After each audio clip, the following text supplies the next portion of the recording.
क्योंकि आपको आपकी कैसेट जो उतारी गई है मेडिटेशन की, तो वो कैसेट देखकर ही कई लोग तैयार होते हैं। देखिए, अभी शिविर के अनुभव के बारे में इतना ही बोलूँगा अभी कि मेरे घर में मेरे पिताजी से लेकर अध्यात्म का वातावरण रहा है। हमारे घर में भी एक देवता पूजी जाती थी और उसका वातावरण बहुत ही गहरा था। मेडिटेशन में मेरे पिताजी बहुत आगे पहुंचे थे, लेकिन मालूम नहीं उन्होंने क्यों उसको मुझे रोक दिया था।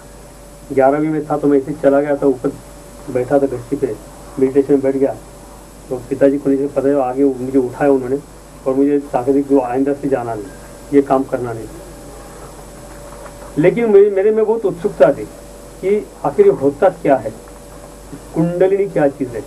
मैंने बहुत किताबें पढ़ी, मेरे पास आप आएंगे ना तो पूरा कपट भर के देंगे आपको कि इसके ऊपर अध्यात्म और कुंडलिनी देखी के ऊपर। लेकिन पढ़ पढ़ के कुछ भी नहीं मिलता है। पढ़ के भी कुछ मिलता होता तो ना कॉलेज होते, ना स्कूल होते, ना कुछ होते।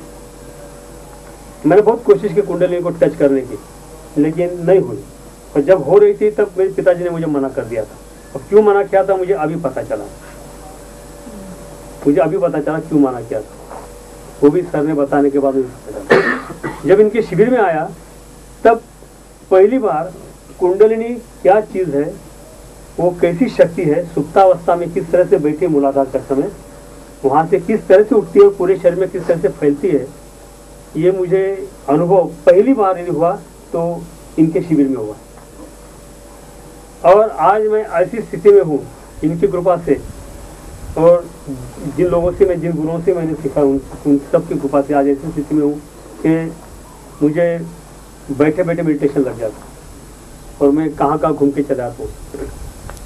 तो ये जो कुंडलिनी का अनुभव, शक्ति का अनुभव लेना हो तो ये हठयोग के शिविर, देखो शिविर बहुत होते हैं।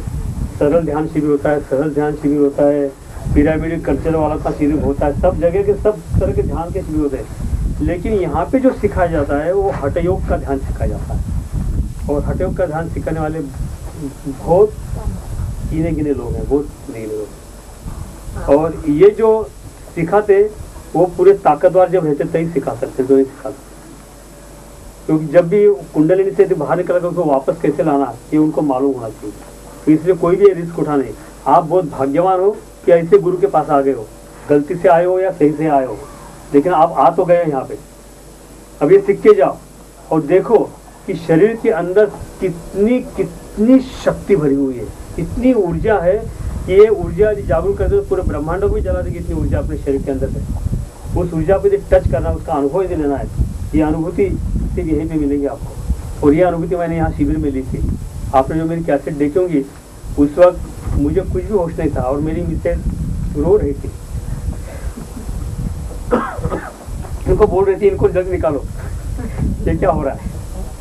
लेकिन उस वक्त मुझे जो कुछ हो रहा था वो मुझे अब मालूम है क्या हो रहा था। मेरी जो कुंडली में जहाँ ऑब्स्टेकल्स थे वो सब निकल रहे थे उस वक्त। और उस वक्त मैं इतने आनंद में था, दिखने वालों को दिख रहा था कि ये बहुत तकलीफें हैं, लेकिन मैं इतना आनंद, परमानंद में था, ब्रह्मानंद में था कि मैं हमेशा उसी में रहना चाहता हूँ। जब भी चाहता हूँ, मैं जब भी अकेला रहता हूँ तो सोचता हूँ मैं बस उसी में रहूँ। लेकिन घर वाले डर न जाए इसलिए मैं घर पे ज़्यादा करता हूँ। लेकिन वो अनुभूति बहुत है। और वो कुंडलिनी का जो मुझे कितने सालों से, बचपन से मुझे जो था कुंडलिनी की क्या होता है, मुझे इनसे सीखने को मिला। इन्होंने जैसे मुझे मार्गदर्शन दिया, मैं उसके अभी डीप चला गया, उसका स्टडी किया, अभी मैं उसमें डीप जा रहा हूँ। और हमेशा याद रखो, मैं फिर से बोलता हूँ कि आप घर पे भी कुछ भी कर, लेकिन गुरु को याद किए बगैर, गुरु की छवि सामने रखे बगैर कभी करना नहीं। मैं जब भी करता हूँ इनको और मेरे जो गुरु उनको उसके सामने रखता हूँ, उसके बाद ही मैं बैठता हूँ, नहीं तो बैठता है। आप उनके ऊपर छोड़ दो, इनको मालूम भी नहीं होगा ना, गुरु को हमको मालूम भी नहीं रहेगा आप क्या कर रहे, तो भी हमारी जो चेतना, इनकी जो चेतना है वो चेतना बराबर काम कर देगी वहाँ। वो चेतना को सब मालूम रहता है। बॉडी में इनको मालूम नहीं रहेगा आप इस वक्त ध्यान को बैठे क्या नहीं, लेकिन इनकी चेतना को मालूम रहता है कि आप ध्यान, उन्होंने जिम्मेदारी उठा ली गुरु की, वो गुरु की जिम्मेदारी बराबर निभाएंगे, आपके यहाँ आके आपको बराबर मार्गदर्शन करेंगे। ये बहुत इंपॉर्टेंट है। तो ऐसे शिविर बहुत कम इन्हें गिने होते हैं। आप इस शिविर में भाग्य से आ गए हो, आइंदा जब भी शिविर हो आया करो, और ऐसे शिविर जहाँ भी होंगे जाया करो।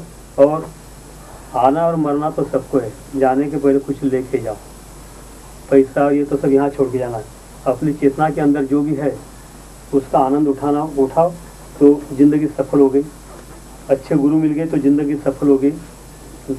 नारद सूत्र ने भी कहा है, मैं तो बोलने लगा तो बहुत बोलता हूँ, लेक्चर हूँ पर मुझे सर हमेशा बोलते थे तू थोड़ा कम बोला हमेशा वार्निंग दे। लेकिन फिर भी वो नारद सूत्र में भी नारद जी ने भी कहा है,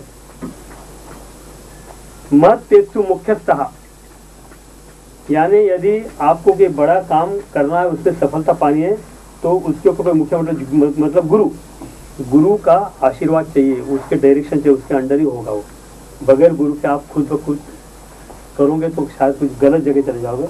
इसलिए आप ऐसे शिविर अटेंड किया करो, बहुत अच्छी अनुभूति, बहुत आनंद आता है, बहुत आनंद आता है। जय